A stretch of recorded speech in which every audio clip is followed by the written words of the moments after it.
Alrighty, good afternoon, good morning or good evening, whatever the time of the day. This is First Report 15.0. 15.0. Yeah, we've got the one and only Fletcher Tabuteau. I think I must have missed a few. What's going on? Well, he missed last week, and it was great to have Mark Patterson here to introduce him to our fan base of 7. Yeah. The intense pressure of... And people, you'll agree, he was very good on the show, but not as good as this man. So great to have you back, Fletcher. Oh, mate. More fun than 3 frogs in a sock, they say. Rightio, we've had a whole lot of stuff going on this week, and it's the end of a 4-week sitting block, so we're quite excited to get home to our electorates, back to our families. Lots going on.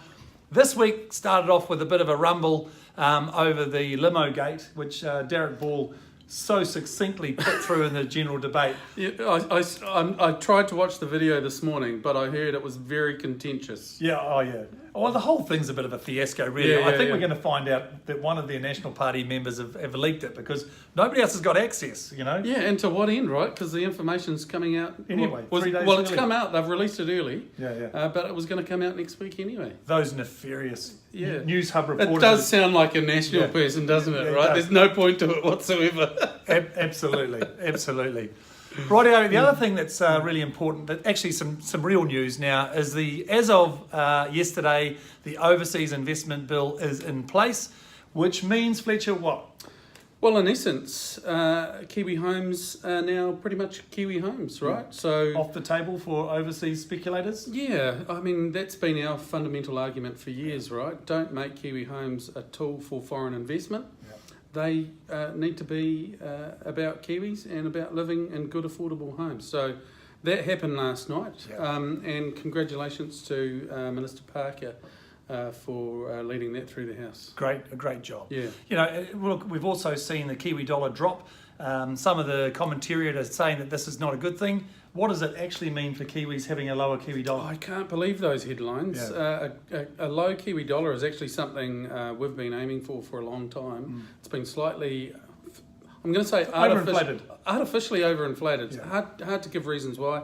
But actually, if we're truly an export nation, and we are, right? The dollar needs to be pretty much where it is right now. Yes. Because that is good for business and it's good for our exporters. It's 100%. Good for our economy, good for jobs, which, you know, unemployment's so low at the moment. It's really amazing. Yeah. No, great to hear. So it's not doom and gloom out there, people. It's looking pretty good. Unemployment's at a pretty low level. We've got some legislation lowest going through. in a long time, lowest in years. Yeah. More than a decade. Yeah. So good news where good news is needed.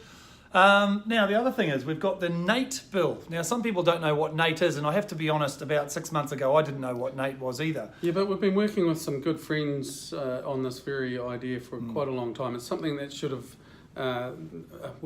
to be blunt, it's something that the National Party should have been doing years ago to make sure the movement of stock around the country was monitored and controlled. It was monitored and controlled. So now we've got a cluster with regards to the Mycoplasma bovis issue, and NATE now under urgency this week. We've actually put this bill through, so it's going to be enacted as soon as it gets the royal assent. Had to deal with it. Look, the idea behind NATE tags is a great idea. It was put through under national, but they just didn't facilitate it. They didn't empower.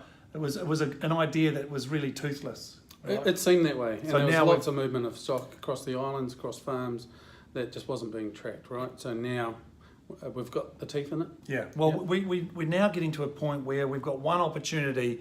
Sounds like a good rap song, eh? One opportunity. One opportunity. It does sound like a good rap. You should work on that. To get rid of Mycoplasma bovis, and this is one of the tools that we need to implement. So well done on that. Look, conscious of the time, Fletch, what's something you love about Parliament? Tell the people listening to the show. Oh, today that's a challenge, mate. It's been a tough week.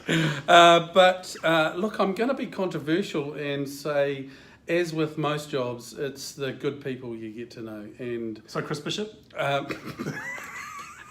Across the house, there are some good people. He's about as popular as a fart in a spacesuit at the moment, isn't he?